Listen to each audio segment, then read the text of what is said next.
right there.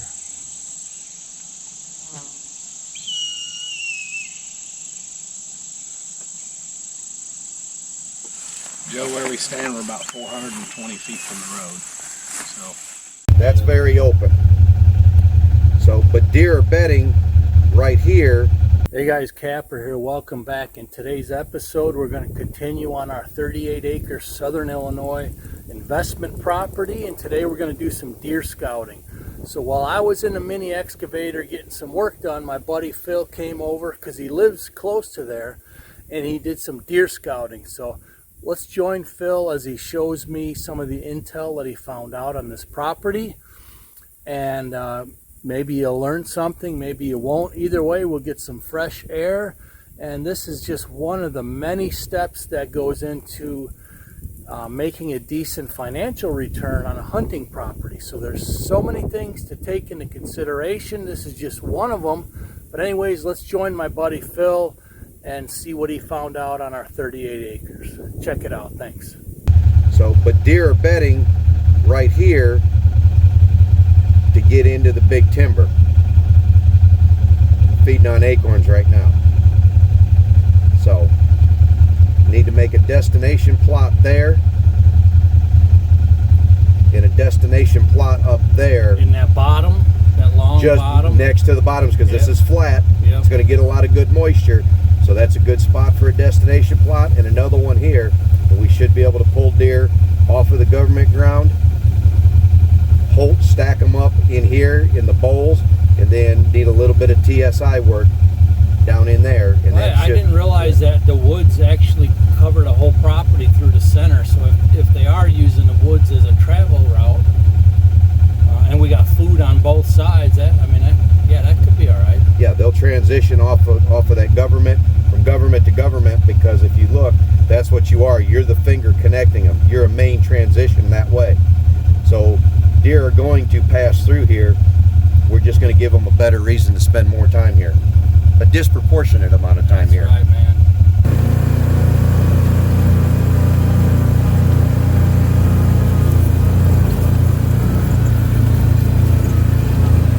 Now, there's some green spots in there, Just starting to fur up.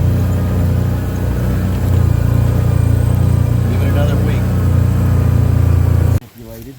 All right, we're on the back side of the property. We found a deer crossing, which is nice. The fence is actually quite intact on the whole property. So we're going to check out a lot of mature oaks in here in the government.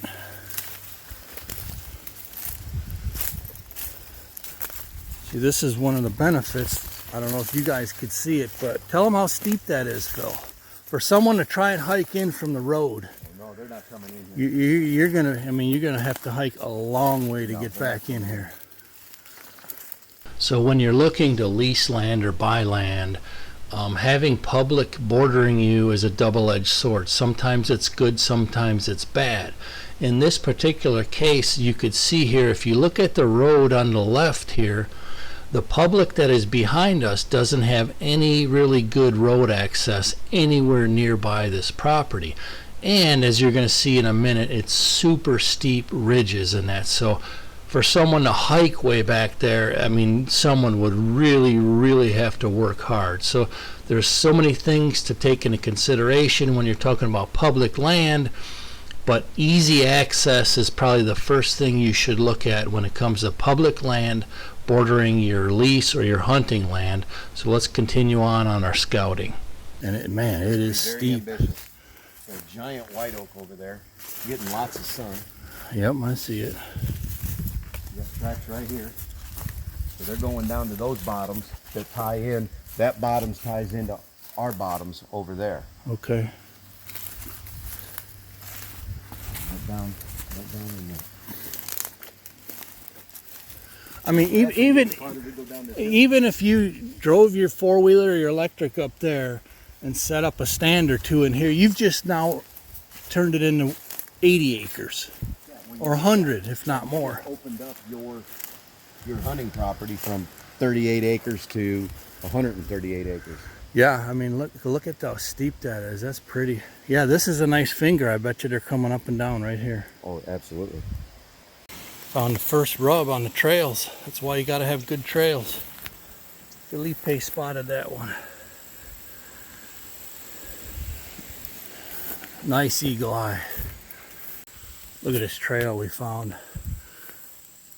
Pre-existing travel route. That is just a rotational green field of just overseed between like a spring and summer blend, and then put a fall blend on top of it and just rotate it to keep the high weeds out of it. Maybe bush hog it once a year, maybe twice, and then put a good destination field back to the south of it, pulling them in.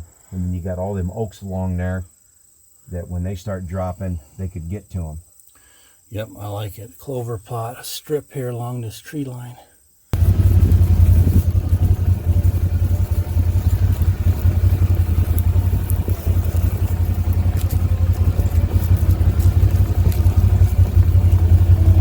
You know, I wonder how much, if any, water is over there in the government ground.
Okay, thanks for joining us on this scouting adventure out in the woods. Stay tuned. My next episode is going to be the very first watering hole that I just dug there.